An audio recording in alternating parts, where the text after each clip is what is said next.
Hello guys. Equivalence relation के दूसरे lecture में आपका स्वागत है। तो आपने पिछले लेक्चर में ये देखा था कि एक रिफ्लेक्सिव रिलेशन क्या होता है, इररिफ्लेक्सिव रिलेशन क्या होता है, total number of reflexive relations क्या होते हैं, कितने होते हैं, और total number of irreflexive relations कितने होते हैं। आज देखेंगे कि एक सिमेट्रिक रिलेशन क्या होता है, एक एसिमेट्रिक रिलेशन क्या होता है, एक ट्रांजिटिव रिलेशन क्या होता है। अगर आप ये समझ गए कि एक रिफ्लेक्सिव रिलेशन क्या होता है, एक ट्रांजिटिव रिलेशन क्या होता है, एक सिमेट्रिक रिलेशन क्या होता है, तो आपको पता लग जाएगा इक्विवेलेंस रिलेशन क्या होता है। तो सबसे पहले पढ़ते हैं सिमेट्रिक रिलेशन। एक रिलेशन सिमेट्रिक रिलेशन कब होएगा, सिंपल सी डेफिनेशन है। तो उससे पहले मैं आपको बता दूं कि जो हम रिलेशन पढ़ रहे हैं आर, वो सेट ए पे पढ़ रहे हैं। ठीक है, सेट ए पे पढ़ रहे हैं, मतलब ए से ए पे। ठीक है, मतलब R is subset of A into A. ये चीज आपको समझ आ गई, इसे पढ़ रहे हैं। अब मैं क्या बोला कि एक रिलेशन सिमेट्रिक रिलेशन कब होएगा, अगर एक ordered pair a comma b, एक ordered pair a comma b अगर आर से बिलोंग कर रहा है, देन बी कोमा ए भी आर से बिलोंग करना चाहिए for every A comma B belongs to A. मतलब ए से आप कोई भी दो एलिमेंट्स ले लिए, उनके बीच में जो ऑर्डर्ड पेयर बना ए कोमा बी, अगर वो ऑर्डर्ड पेयर आर में बिलोंग करता है तो बी कोमा ए भी बिलोंग करना चाहिए। समझिए, अगर 1,3 आर में बिलोंग कर रहा है, ठीक है, तो 3,1 भी आर में बिलोंग करना चाहिए। समझ रहे हैं? अगर 1,3 कर रहा है और 3,1 नहीं कर रहा, तो हम बोलेंगे वो रिलेशन कैसा नहीं है, सिमेट्रिक नहीं है। और अगर 1,3 कर रहा है और 3,1 भी कर रहा है, ठीक है, तो हम बोलेंगे वो रिलेशन कैसा है, सिमेट्रिक है। ठीक है, तो ये सिमेट्रिक रिलेशन था। अब आता है कि एसिमेट्रिक रिलेशन क्या होता है। एसिमेट्रिक रिलेशन क्या होता है कि अगर ए कोमा बी बिलोंग कर रहा है फॉर, मतलब for every A comma b, अगर ए comma b ordered pair R से बिलोंग कर रहा है, then b comma A should not belong to R. अगर ए कोमा बी बिलोंग कर रहा है आर से, for every A comma B belongs to set A, तो बी कोमा ए आर से बिलोंग नहीं करना चाहिए। मतलब क्या हुआ, अगर यही सिंपल केस 1,3 अगर आर से बिलोंग कर रहा है, तो 3,1 आर से बिलोंग नहीं करना चाहिए।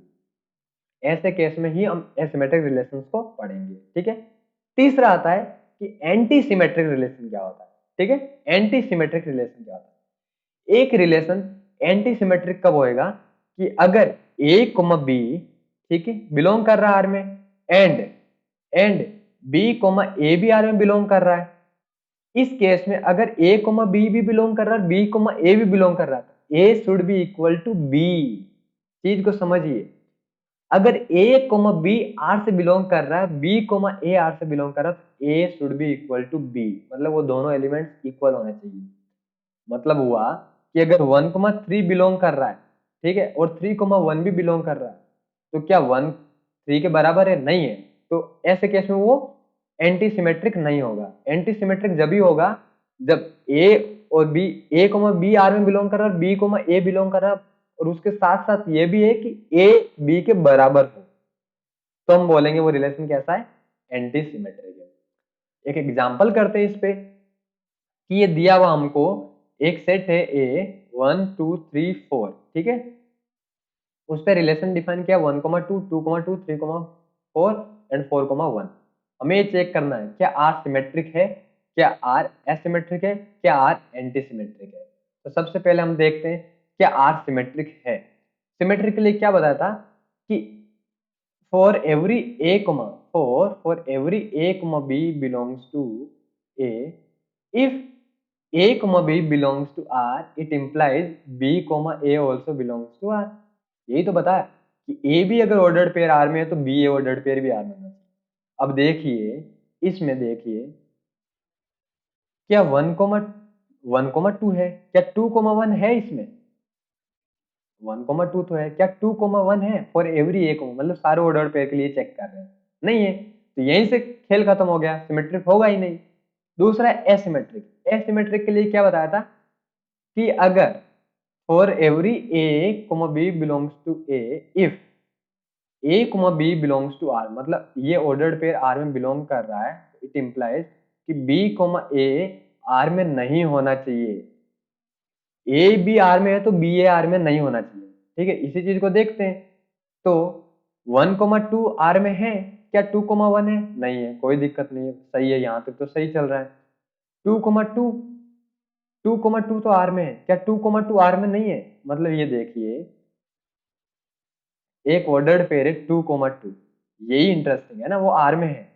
B A comma B comma ए भी क्या होगा? 2,2, वो आर में नहीं होना चाहिए, लेकिन 2,2 तो ऑलरेडी आर में है, यही तो देखिए 2,2 तो ऑलरेडी आर में है, तो मतलब क्या हुआ, ये एसिमेट्रिक भी नहीं होगा, ये एसिमेट्रिक भी नहीं होगा। तीसरा आता है एंटी सिमेट्रिक। एंटी सिमेट्रिक के लिए क्या बताया कि अगर ए कोमा बी आर से बिलोंग कर रहा है, बी कोमा ए आर से बिलोंग कर रहा है, तो ए should be equal to B, यही तो बताया है। तो ये देखिए 1,2 तो है क्या? 2,1 कोई दिक्कत नहीं, नहीं बिलोंग कर रहा तो कोई बात नहीं, आगे बढ़ते हैं। 2,2 आर से बिलोंग कर रहा है, बी कोमा ए वो भी 2,2 होगा, आर से बिलोंग कर रहा है, 2 इज इक्वल टू 2, मतलब यहाँ तक तो सही है। 3,4 3,4 आर से बिलोंग कर रहा है, 4,3 ऑलरेडी आर से बिलोंग नहीं कर रहा, मतलब आगे बढ़ने का कोई मतलब ही नहीं है, पहले ये दोनों कंडीशन तो सेटिस्फाई हो।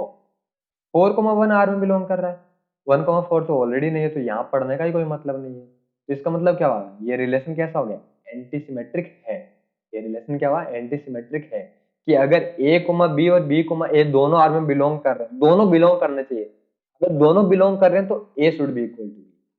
अभी जो सेकंड एग्जांपल है आपके प्रैक्टिस के लिए, आप इसको प्रैक्टिस करना, खुद से देखो कि आप बता पाते हो कि नहीं ये रिलेशन कैसा है, ठीक है।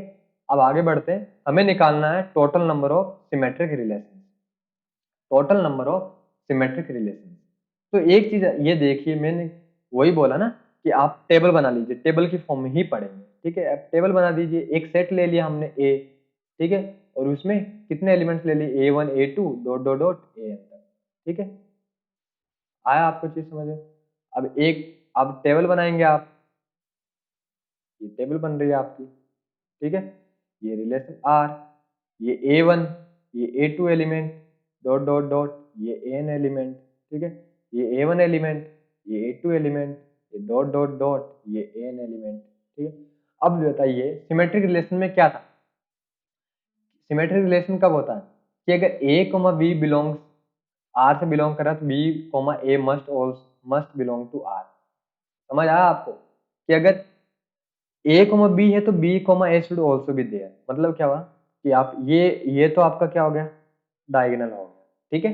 ये डायगोनल हो गया, मतलब A11 A22 और यहाँ पे आपका AN है, ठीक है। ये डायगोनल को छोड़ दिए, ऑफ डायगोनल एलिमेंट्स को देखते हैं, ठीक है। क्योंकि क्या है, डायगोनल एलिमेंट्स के लिए तो ये सेटिस्फाई हो ही रहा है ना, डायगोनल एलिमेंट्स के लिए तो ये सेटिस्फाई हो ही रहा है।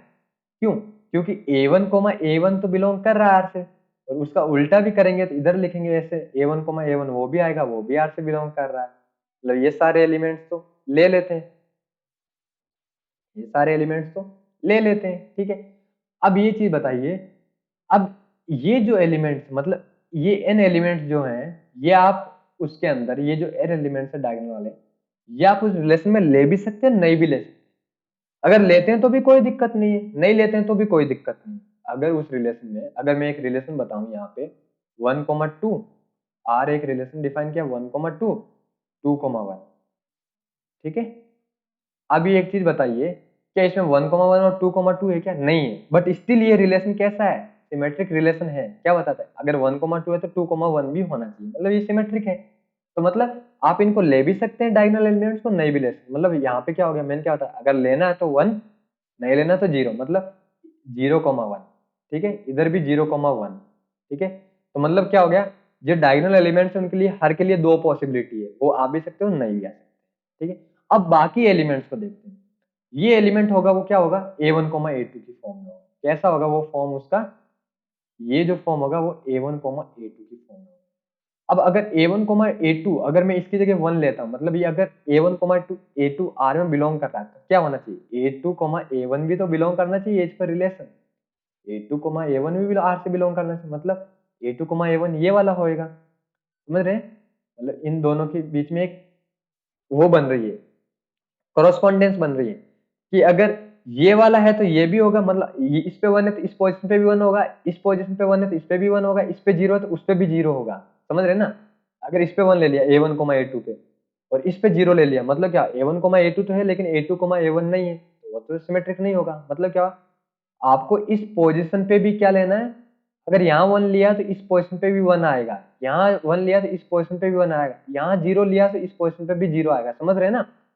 तो आपके पास इन डायगोनल के n एलिमेंट्स को छोड़ दें तो आपके पास बचे कितने, n square minus n elements बचे, क्योंकि टोटल n स्क्वायर एलिमेंट्स है इस टेबल में। अब इनके साथ क्या पढ़ रहे हैं हम, क्या बना रहे हैं, पेयर्स बना रहे हैं, पेयर्स बना रहे हैं। समझ रहे हैं ना? एक पेयर हमने बना दिया a1 a2 के साथ a2 a1 वाला, ठीक है। इन पेयर में क्या है कि या तो दोनों जगह 1 होगा या दोनों जगह 0 होगा। समझ रहे हैं ना? ऐसे एक पेयर बनेगा, ऐसे ही एक पेयर बनेगा ये वाला a1 a3 a3 a1, मतलब a1 a3 और a3 a1 दोनों पे क्या होगा, या तो दोनों पे 0 होगा या दोनों पे 1 होगा। मतलब कितने पेयर्स बन पाएंगे टोटल, अगर आपके पास 16 एलिमेंट कितने पेयर बना पाएंगे, 16/2 8 पेयर बना पाएंगे। टोटल आपके पास n square minus n elements है, पेयर कितने बना पाएंगे, n स्क्वायर माइनस n/2। तो अब जो पेयर्स बने n स्क्वायर माइनस n/2, उन पे क्या है, 1 भी आ सकता है 0 भी आ सकता है। मतलब क्या है, ये एक पेयर बनाया, ठीक है, यहाँ पे ये इस फॉर्म का भी हो सकता है और ये 1,1 फॉर्म का भी हो सकता है, दोनों पॉसिबिलिटी है। समझ रहे हो ना? या तो 0,0 फॉर्म का हो सकता है, 1,1 फॉर्म का हो सकता है। मतलब क्या हुआ, ये देखिए कि आपके पास n square minus n/2 pair से तो बनेंगे। मतलब क्या था, a1 a2, ठीक है, उसका पेयर किसके साथ बना, a2 a1 के साथ, ठीक है। अब a1 a3 था, इसका पेयर किसके साथ बनेगा, सीधी सी बात है a3 a1 के साथ बनेगा, ठीक है। ऐसे पेयर्स बन रही है, ये कितने पेयर बन पाएंगे टोटल, आपके पास अगर वही 16 एलिमेंट्स है तो 8 पेयर बना पा रहे हैं टोटल। आपके पास off diagonal elements n square minus n थे, आप n एलिमेंट्स डायगोनल वाले छोड़ दीजिए, n स्क्वायर माइनस n थे, ठीक है।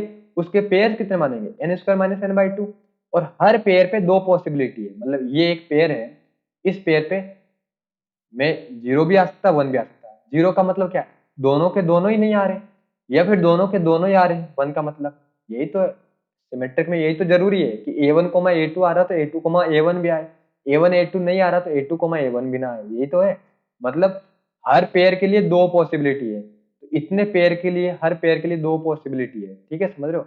मतलब इतने एलिमेंट्स के लिए भी दो पॉसिबिलिटी, और साथ में जो n एलिमेंट्स डायगोनल वाले थे उनके लिए भी 0 1 था, मतलब वो भी आ सकते थे और नहीं आ सकते थे। मतलब आपके पास n square minus n/2 elements तो ऑफ डायगोनल वाले, प्लस ये n एलिमेंट्स डायगोनल वाले, ये टोटल एलिमेंट्स इतने बने, इन सब के लिए दो पॉसिबिलिटी है। समझ रहे हैं ना? इन सारे एलिमेंट्स के लिए दो पॉसिबिलिटी है, तो टोटल नंबर कितना हो जाएगा, 2 power n square minus n/2 plus n। इतने नंबर हो क्या होंगे, क्या होंगे आपके सिमेट्रिक रिलेशन, ट्रांजिटिव रिलेशन। अब ये देखिए कि मैं ये बता रहा हूँ कि एक रिलेशन ट्रांजिटिव रिलेशन कब हो सकता है। ये बोलता है कि अगर for every a, b, c, तीन एलिमेंट्स कोई भी उठा लो, अगर a, b and b, c, ये दोनों a, b और b, c ये ऑर्डर पे R में बिलोंग कर रहे हैं, किसमें कर रहे हैं, R में, तो a, c भी R में बिलोंग करना चाहिए। समझिए, a, b and b, c belong कर रहा है, ये भी R में बिलोंग कर रहा है, a, b, b, c भी, तो a, c भी बिलोंग करना चाहिए। मतलब कॉमन वाले को काट दो, a, c बचा, तो a, c भी R में बिलोंग करना चाहिए। तो वो रिलेशन कैसा होगा, ट्रांजिटिव रिलेशन होगा। समझ रहे हैं? वो रिलेशन कैसा होगा, ट्रांजिटिव रिलेशन होगा। जैसे एक एग्जांपल, ठीक है, ये एग्जांपल है कि एक रिलेशन डिफाइन किया गया है, ये एक सेट दिया है A 1 2 3 4 और R एक रिलेशन डिफाइन कर दिया। अब ये पूछा है कि बताइए कि ट्रांजिटिव रिलेशन है कि नहीं। तो ट्रांजिटिव रिलेशन के लिए क्या आपको पहले कंसीडर करना है, A, B और B, C, यही तो बोला मैंने। तो A, B हो गया 1, 2, B, C में क्या होगा, B की जगह क्या आएगा आपका 2 आएगा, और C की जगह कुछ भी आ सकता है। तो 1, 2 और दूसरा एलिमेंट 2, समथिंग, तो ये तो एलिमेंट कहीं है क्या, नहीं है, तो आगे बढ़ने से कोई मतलब ही नहीं है अगर ये। अब आगे आप देखिए 1, 3 पे जाइए, 1, 3 तो है, ठीक है, क्या 3, समथिंग है क्या यहाँ, इसमें नहीं है। अब 4, 2 देखिए, 4, 2 ठीक है, क्या 2, समथिंग 4, 2 उसमें है क्या, 2, समथिंग उसमें है क्या, नहीं है। इसका मतलब जब A, B तो है लेकिन B, C है ही नहीं, तो आगे हम चेक कर ही नहीं सकते, है ना। तो इसका मतलब ये ट्रांजिटिव रिलेशन है, ट्रांजिटिव रिलेशन है। ट्रांजिटिव ये रिलेशन कब नहीं होगा, जब आपके पास ये कंडीशन सेटिस्फाई हो कि A, B भी R से बिलोंग कर रहा है एंड B, C भी R से बिलोंग कर रहा है, but A, C doesn't belong to R, तो हम बोलेंगे कि वो रिलेशन ट्रांजिटिव नहीं होगा। लेकिन A, B belongs to R और इस वाले का तो हम चेक ही नहीं कर पा रहे हैं, तो हम सीधा जब चेक ही नहीं कर पा रहे तो हम डायरेक्ट बोल देंगे कि वो ट्रांजिटिव रिलेशन है। ठीक है, वो ट्रांजिटिव एक ही केस में नहीं हो सकता, जब ये दोनों तो बिलोंग कर रहे हो, A comma B and B comma C, but A comma C doesn't belong to R, तभी वो ट्रांजिटिव नहीं हो। ठीक है, अब ये जो सेकंड वाला एग्जांपल है ए डिवाइड्स बी वाला, ये आप खुद करना और कोई डाउट आए तो कमेंट बॉक्स में पूछ लेना। ठीक है, अब एक एग्जांपल लेते हैं इक्विवेलेंस रिलेशन के लिए। पहली चीज ये समझिए कि इक्विवेलेंस रिलेशन कब होगा, जब वो रिफ्लेक्सिव होगा, जब वो सिमेट्रिक होगा, एंड तीसरा जब वो ट्रांजिटिव भी होगा। ठीक है, तो एक एग्जांपल लेते हैं हम लोग।